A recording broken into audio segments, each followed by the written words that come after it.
So, Dumbass's true colors come out. Or at least I'm no longer blind to them.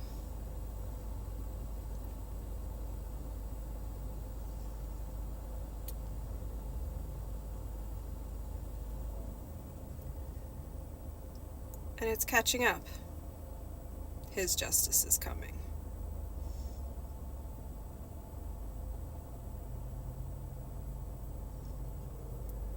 So,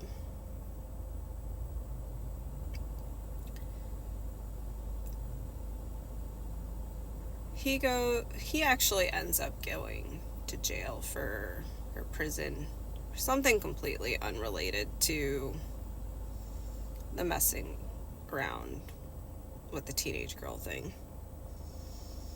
Has to do with one of those email scams with money orders. Something that he did around the time we got together.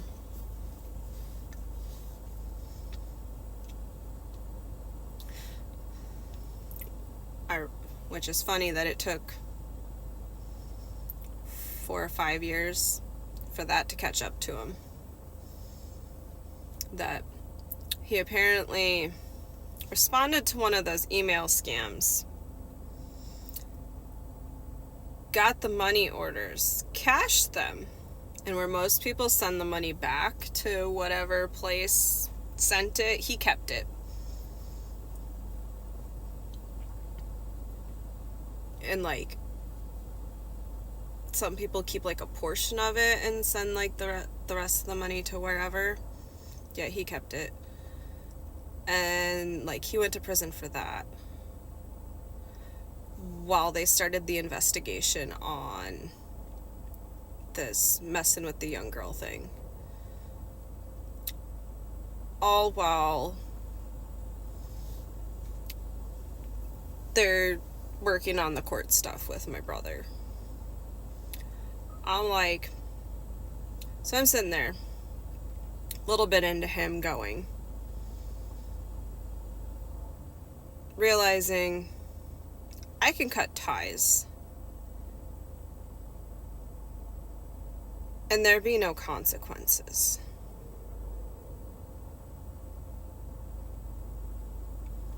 And it truly sinks in.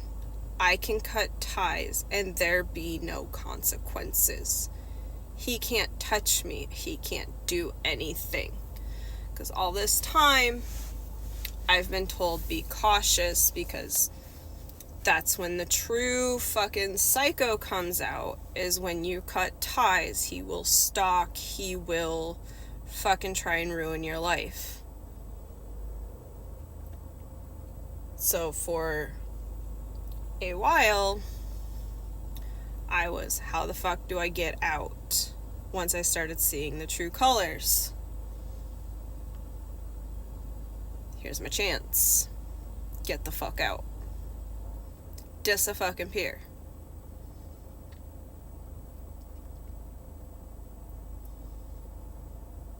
So I started deciding where I wanted to go.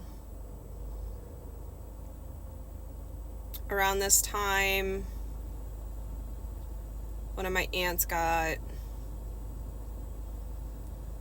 cancer, was moving back home. My grandma fell, broke her ankle.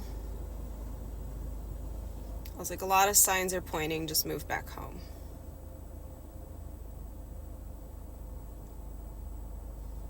And I was like, it's fucking pricey to move back there.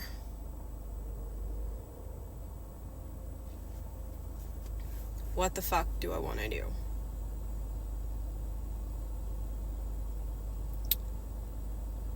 Things aligned with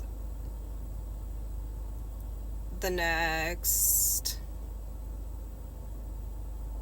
boyfriend, we'll call him. Next boyfriend, next love interest. Things were pretty decent with him. But what do you do when you move from chaos to something that's decent?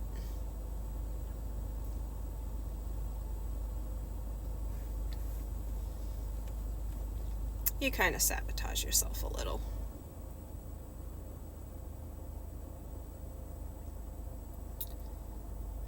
I mean, it was nice being back in the suburbs again in its own way. It's a different person from when I moved.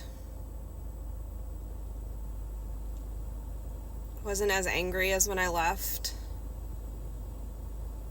I didn't have as much rage.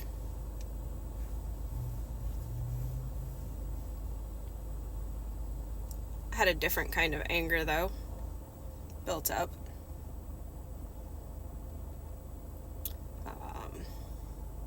Didn't have to drive as far for court stuff for that one.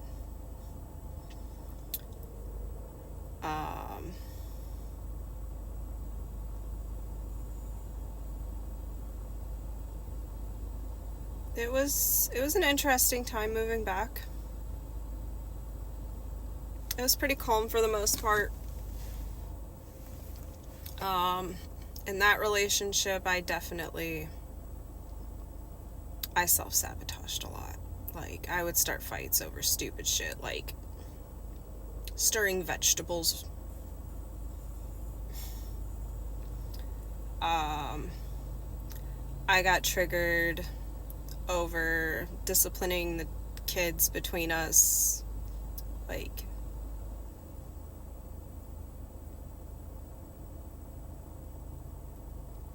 it triggered me sometimes how he would discipline kids. But what do you do when it's your first time in a calm situation for the most part? You're gonna get triggered.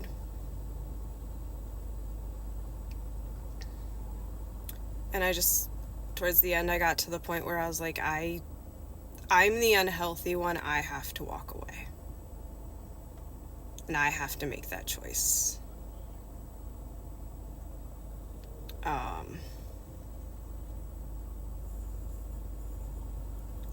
It did finish the court case for my brother. Like I said at the end of my brother's video, we won the court case. The guy got 17 years. Despite all of my doubts with everything else going on, it did end up pulling through.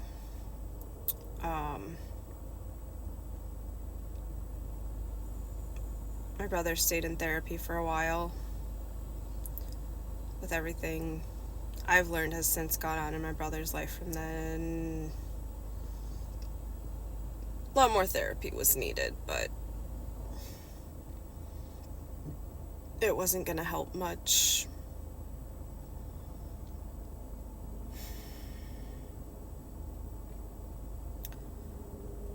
Now it's learning how to cope today.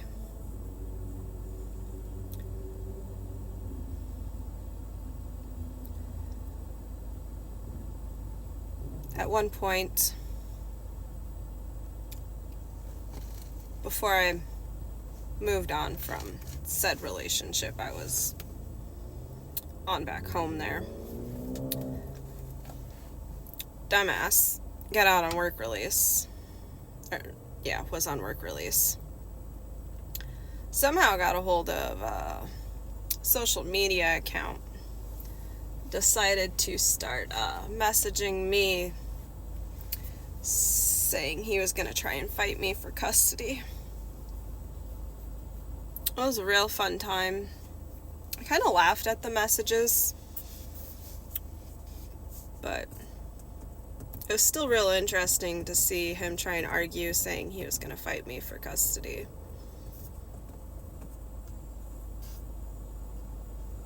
When he was the one on work release for doing shady shit with email money orders. Like, fight me. I dare you. Try me. Please. I beg you.